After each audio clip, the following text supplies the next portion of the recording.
صبح که از خواب بلند میشیم، قبل از اینکه حتی جامون رو ترک کنیم بهتره شکرگزاری کنیم. بگیم خدایا همین که امروز اجازه دادی که من چشمم باز شه و یه روز دیگه بهم این فرصت رو دادی تا زندگی کنم، ازت ممنونم. واقعا این به نظر من زیباترین شکرگزاریه، چون وقتی شبا وقتی ماها میخوابیم صبح خیلی همون دیگه بلند نمیشیم.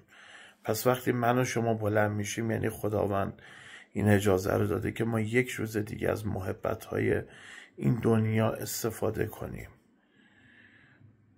بیاید به جای اینکه انقدر خودمون رو غرق در امورات پوچ دنیوی کنیم، کمی به درونمون نگاه کنیم، کمی آگاهیمون رو بالا ببریم، کمی خودمون رو رشد بدیم.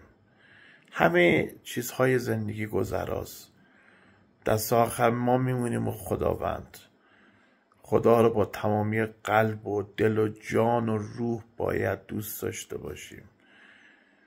به نظر من این بالاترین نعمته و خداوند به ما این اجازه رو داده که او رو بدون واسطه بپرستیم.